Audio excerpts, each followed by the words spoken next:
Sí, yo creo que realmente es un logro haber puesto a pensar a los candidatos sobre la importancia de que el medio ambiente sea parte fundamental de su campaña. Y eso lo hemos visto es a raíz de las mismas campañas y a raíz de las presiones que se han hecho para preguntarle a los candidatos qué opina de todo lo de medio ambiente. Porque inicialmente había solamente un candidato que tenía una propuesta ambiental. Y después pues, los otros se fueron sumando porque se dieron cuenta de que había una sociedad que los estaba presionando a preguntarles, oiga, ¿y usted qué piensa del medio ambiente y cómo lo va a abordar? Yo creo que es un gran logro haber puesto a pensar a los candidatos sobre medio ambiente. Pero es que de ahí es a la práctica. Estaba pensando yo cuando Mocus estaba de candidato, tenía un excelente programa ambiental, muchísimo más fuerte que el de Santos. Santos también tenía un programa ambiental, pero no fue capaz de expresarlo. No fue capaz de decir cómo era de fuerte ese programa ambiental. ¿Por qué? No lo sé, no sé por qué no fue capaz de decirlo, pero vuelvo el programa está, el programa de Santos estaba, el programa, la firma estaba. Otra cosa es llegar a ponerlo en práctica. ¿Por qué? Por todas las presiones sociales, políticas, económicas, cuando llegan al gobierno que tienen que cumplir. Entonces, mi escepticismo, ojalá no fuera verdad, ojalá dentro de 3 años estuviéramos diciendo qué maravilla, esto del medio ambiente se solucionó, lo cual no es verdad, pues porque también hay una cantidad de influencias del mundo entero que hacen la pérdida de biodiversidad y este cambio ambiental global sea cada vez más fuerte. Pero sí habría una necesidad de una propuesta de un fortalecimiento a todo lo ambiental, pero no de palabras, sino con hechos concretos. ¿Qué va a pasar con Colciencia? ¿Qué va a pasar con los institutos de investigación? ¿Qué va a pasar con el ministerio? ¿Qué va a pasar con las corporaciones? ¿Qué va a pasar con la sociedad civil? ¿Qué va a pasar con las ONGs ambientales? ¿Qué va a pasar con los indígenas? ¿Qué va a pasar con los afro? ¿Qué va a pasar con los campesinos? ¿Cuál es la propuesta de desarrollo rural integral que tiene el gobierno para frenar la apertura de la frontera agrícola? ¿Cuál es ese valor agregado que se necesita darle a nuestra producción para que realmente pueda competir con la coca? O sea, son muchas preguntas que, en mi opinión, no están contestadas a profundidad.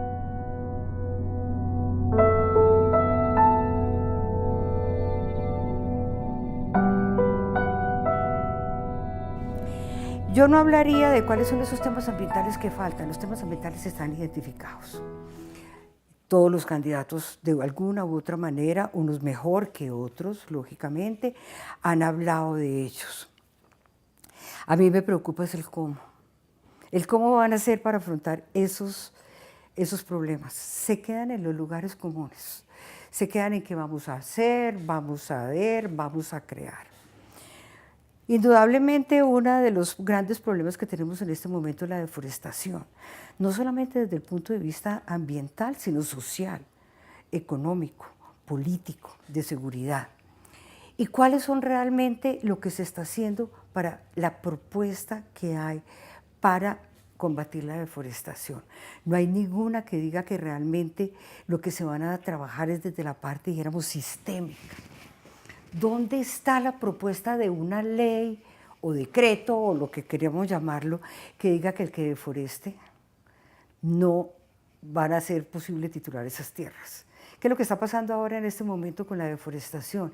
Es pura especulación de tierras y no es llevar a un policía o llevar a un ejército o buscar criminales que están incendiando o decir que son los campesinos los que están abriendo tierra. No, pero ¿dónde está esa medida realmente drástica que pueda parar con la especulación de la tierra?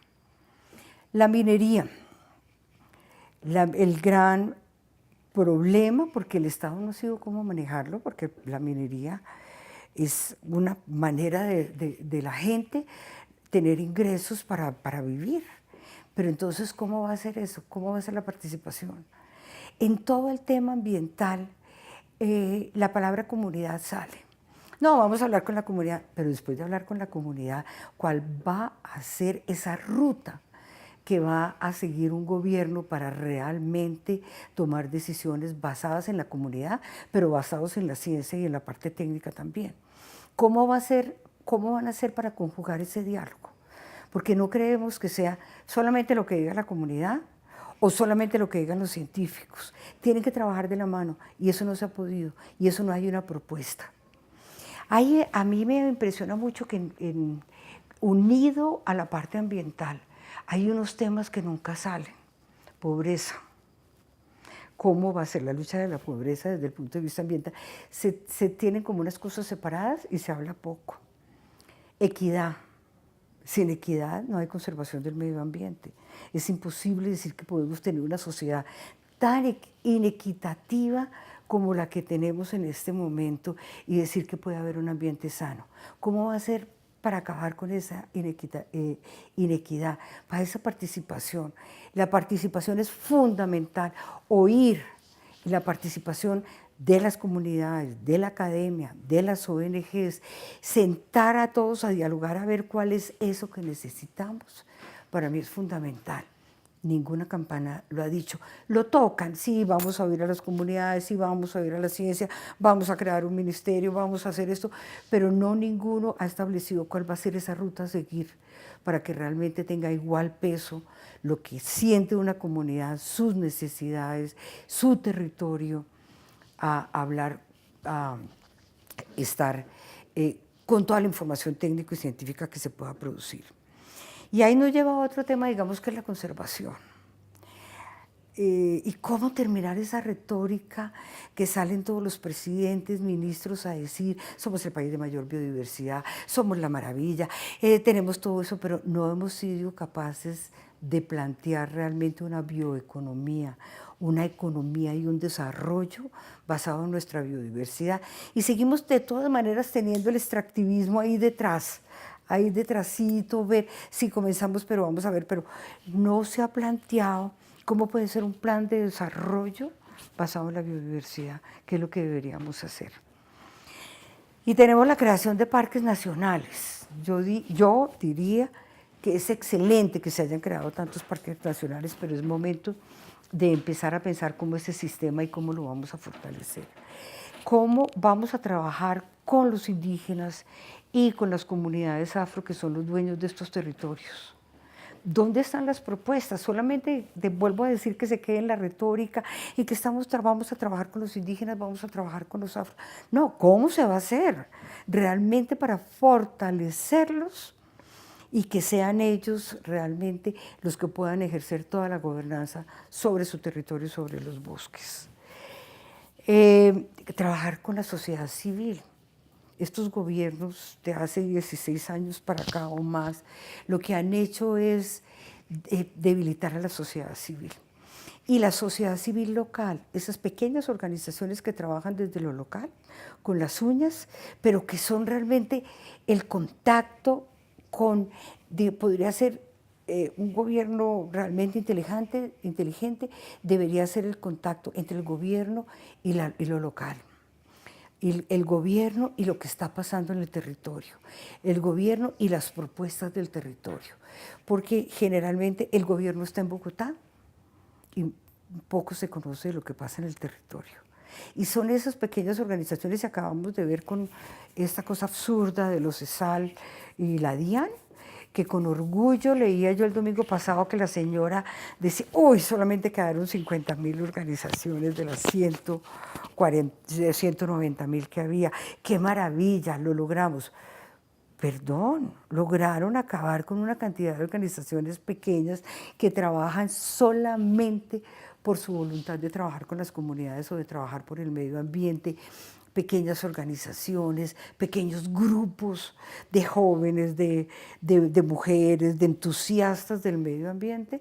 No, pues qué maravilla, acabamos con ellos porque creemos, o cree el gobierno, que tener una sociedad civil débil es un Estado fuerte, y es todo lo contrario. Un Estado fuerte se hace con una sociedad civil fuerte. Entonces la participación es fundamental, pero una participación real, no que se quede en esa retórica de participación. Entonces, creo que falta mucho esa ruta de ver cómo se va a trabajar con los distintos grupos. El respeto a los grupos ambientales, el respeto que necesita una sociedad, pero liderada por un gobierno, para que realmente se valorice y se aprecie el trabajo que se hace en distintas, digamos, instancias de la sociedad. No es el gobierno solamente el que puede vanagloriarse de que trabaja por el medio ambiente. Y yo sí creo que es otra cosa muy importante, es reconocer una trayectoria que tiene el país de ambientalistas. No los tienen en cuenta, porque yo digo de pronto que los jóvenes que llegan a manejar el medio ambiente a veces creen que el medio ambiente se creó el día que ellos se posicionaron en un cargo y no ven toda la historia que ha sido un trabajo interesante de aciertos y desaciertos que hay que tener en cuenta, pero también muchos aciertos que se pueden replicar y reconocer y valorar.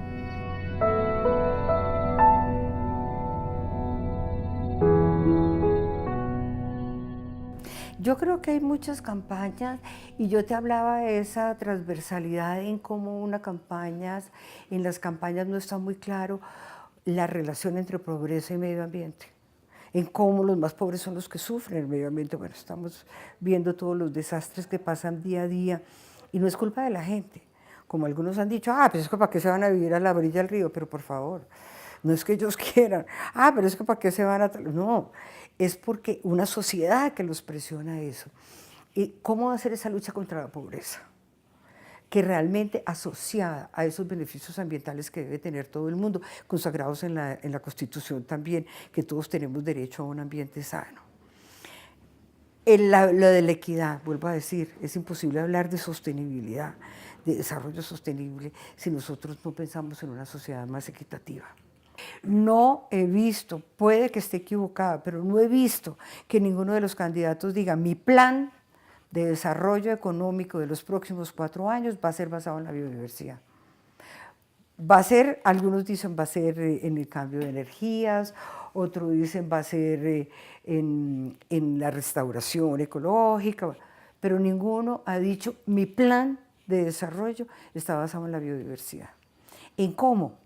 Entonces, para ese cómo, de cómo hacer un plan de desarrollo, tienes que fortalecer la investigación, tienes que fortalecer la participación, tienes que fortalecer la gobernanza, tienes que fortalecer una cantidad de cosas para decir que un plan de desarrollo, la locomotora, va a ser la biodiversidad y no el extractivismo.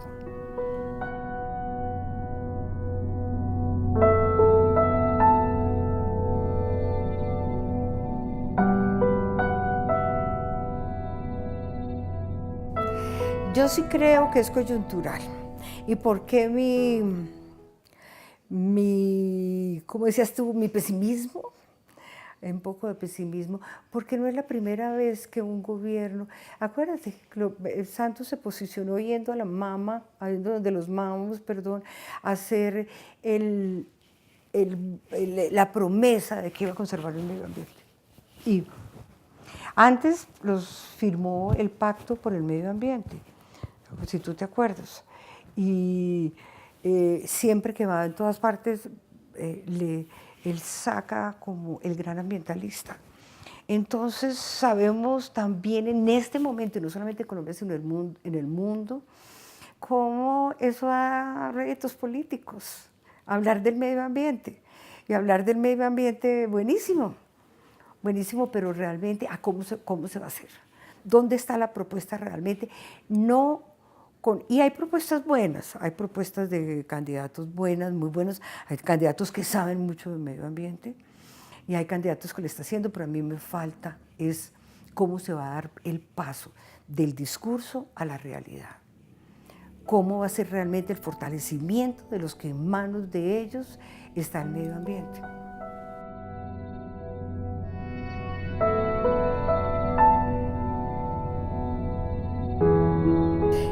Hay unas campañas que no lo tocan, O hay unas campañas que lo tocan directamente diciendo eso de la consulta popular hay que modificarlo, o esto de la consulta previa no se puede seguir teniendo en cuenta porque es un impedimento para el desarrollo. Hay otros que lo mencionan, pero para mí lo que me falta en lo que he leído, no puedo decir que me haya estudiado exhaustivamente todas las propuestas de las campañas, porque además me da mucha pereza, porque uno dice, ay, otra vez lo mismo, pero no el cómo lo van a hacer. O sea, los diagnósticos están, porque es que los diagnósticos están hechos hace rato. Es cuál es esa ruta a seguir, cómo va a ser tomada en cuenta, cómo se va a fortalecer la ciencia para la toma de decisiones, cómo esa ciencia va a llegar a la comunidad, cómo la comunidad puede trabajar conjuntamente para hacer unas propuestas válidas desde sus territorios. O sea, esas rutas no están. Esa ruta de cómo va a ser la participación, fuera de mencionar la palabrita, es realmente algo sobre lo que esté basado un programa de gobierno. Y yo diría que no solamente para lo ambiental, es para la salud, para lo ambiental, para la educación, para la economía, para todos los temas, es cómo la voz de las personas tiene impacto en un gobierno.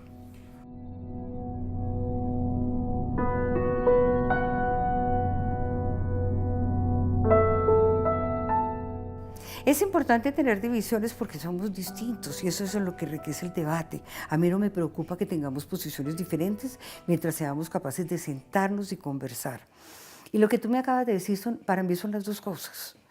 Para mí es el construir desde el territorio una propuesta, pero también poderse sentar a dialogar y que su diálogo sea tenido en cuenta para la toma de decisiones. Mira qué pasa a todos los niveles. Nos dicen muchas veces que participemos, y yo personalmente he participado en muchas discusiones o haciendo diferentes propuestas, observaciones sobre documentos y políticos que va a sacar el gobierno. Eso nunca es tenido en cuenta y eso no es participación. Y participación no es llamarte 2 días antes a ti o a las comunidades que vengan con sus propios medios. O a nosotros en Bogotá 2 días antes sin tener muchas veces ni siquiera el documento en la mano. Entonces, eso no es participación, porque al gobierno no le interesa esa participación. El gobierno le interesa decirle a sus donantes o al público en general que fue un proceso participativo, lo cual no es verdad. ¿Cómo se hacen los compis? ¿Cómo se hacen la mayoría de las políticas? Se hacen en escritorios. Y la participación, y lo hemos oído, no, es que es muy difícil traer a toda la gente. No, es que se nos complica la vida si traemos a los indígenas, a los afros, a las ONGs. No, eso lo que hacen es poner problema. No, lo hemos oído muchas veces. Entonces, ahí no hay participación. Entonces, lo que se llama participación no es participación y está contemplado en nuestra Constitución y en la Ley 99 cómo las decisiones deben ser tomadas de parte participativa. Y lo otro, lo que tú decías, es también construir una propuesta desde el territorio para que sea oída. Esas propuestas no son oídas, no son tenidas en cuenta la mayoría de las veces y lo vemos con las consultas también. Ayer era la noticia de que no había plata para hacer las consultas y que el gobierno no deja, o Ministerio de Hacienda, que no le interesa eso, porque realmente ha sido el Ministerio de Hacienda más anti-comunidad, anti-gente, anti-ONGs, no le interesa y dice que no pueden aceptar que los mismos gobiernos locales financien esas consultas. Entonces, tu pregunta yo creo que son ambas cosas. Hay que hacerse oír o dejarse, hacerse oír desde el territorio y hay que poderse sentar a la mesa en la toma de decisiones.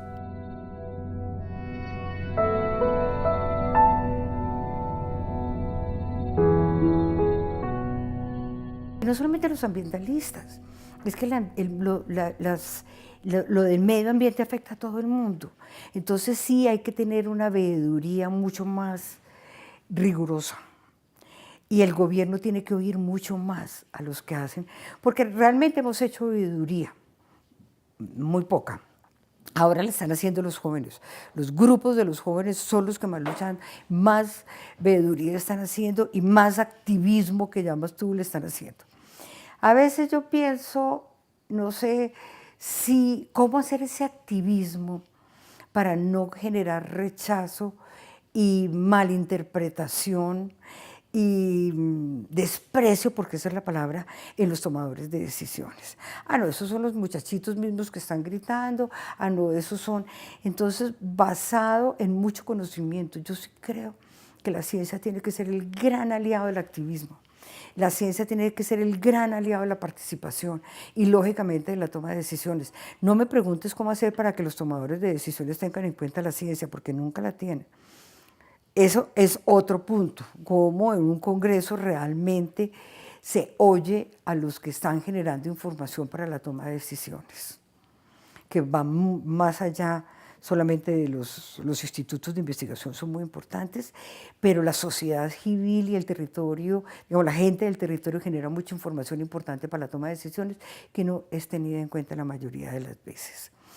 Entonces yo sí creo que deberíamos que buscar cuál es el mecanismo, eso sí ya no es del gobierno, sino de nosotros, la sociedad civil, cuál debe ser ese mecanismo para hacer ese seguimiento, para hacerse oír en la toma de decisiones, para estar sentados donde se toman las decisiones. Esa parte es fundamental, es algo que hay que trabajarlo mucho más, como no son puestos políticos los representantes de las ONGs y de la sociedad civil cuando se toman decisiones, sino que son personas que tengan el conocimiento y que lleven la voz de los interesados a esos espacios de toma de decisiones. Y yo sí creo que hay que hacer una veeduría y hay que estar atentos, casi que antes de que se produzcan los hechos, que a veces reaccionamos ante los hechos cumplidos, porque no nos dejan participar, o porque no podemos participar, o porque no tenemos el conocimiento necesario para participar. Creo que esa última no, es que no nos dejan participar. Pero ¿cómo participar desde los principios? Ahí el ANLA. En la ANLA es donde se toman las decisiones grandes y fuertes sobre la modificación del territorio en este país. ¿Cuál participación hay? Las consultas previas que realmente están amañadas muchísimas veces, que realmente no llegan a donde deben llegar y solamente es para los grupos étnicos, pero ¿dónde están los afectados, campesinos o ciudadanos o personas que viven en alguno de los sitios donde va a ser la influencia de un proyecto? No está. ¿Y dónde está, digo yo, el conocimiento? ¿Dónde está la ANLA basándose en el conocimiento científico, basándose en las universidades, basándose en el conocimiento que generan las academias? ¿Dónde está? No está. O sea, son algunos técnicos que están tomando decisiones sobre una transformación total de un país, de un medio ambiente. Y el medio ambiente y lo social pues van totalmente de la mano, y lo económico va totalmente de la mano, porque eso es otra evaluación que no hacemos. Cómo es realmente, o cuál es realmente el costo de esta degradación ambiental que estamos teniendo. En salud, en agricultura, en suelos, en la parte social, en todo. Esos costos no se están evaluando, no se están midiendo. Entonces medimos muchas cosas, pero no medimos esos costos ambientales y ese pasivo ambiental que tienen muchas de las acciones del desarrollo.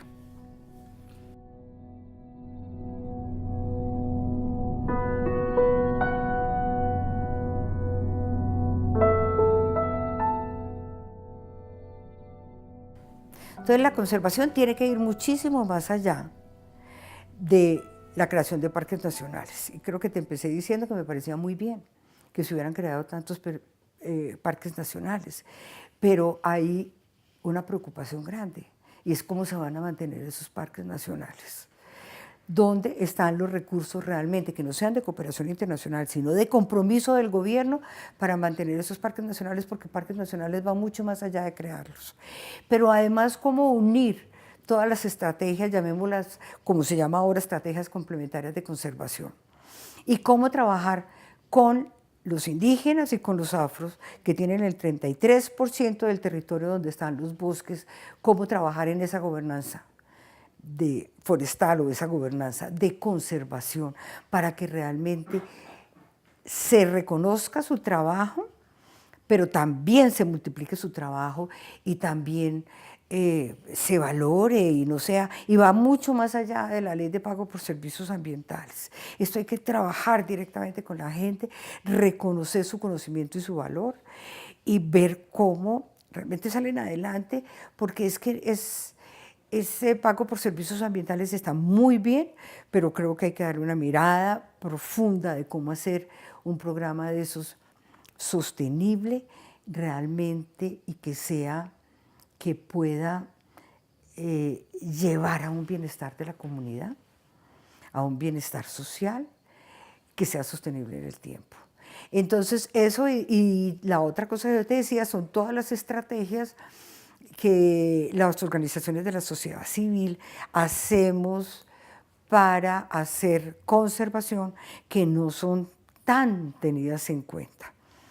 Y para mencionar algunas, las reservas de la sociedad civil, donde no reciben ningún, pero ningún, es cero apoyo del gobierno o del Estado.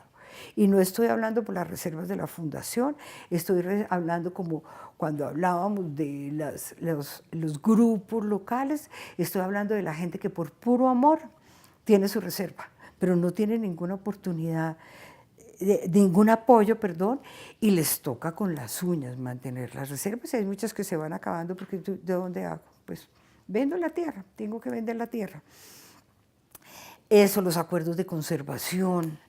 Pero para mí las reservas son clave, los acuerdos de conservación, una buena estructura de pagos por servicios ambientales y muchas otras iniciativas que hay de esa manera en que la sociedad se vincula a la conservación.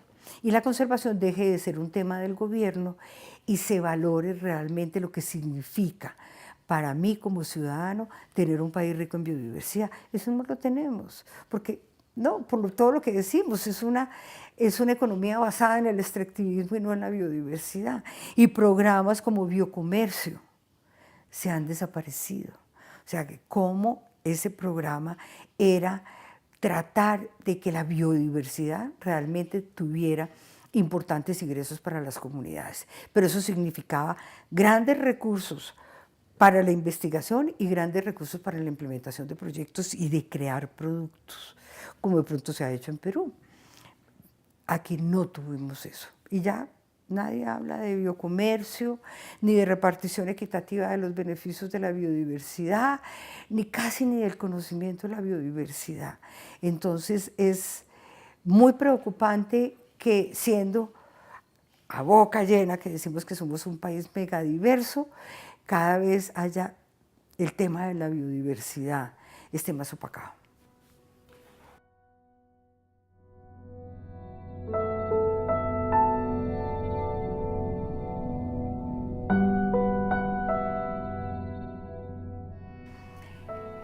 Pero tú crees, la pregunta te la hago a ti, ¿tú crees que de verdad hay ese giro para empezar a pensar realmente en que no somos el centro del universo y que todos los seres vivos son parte fundamental de nuestra vida?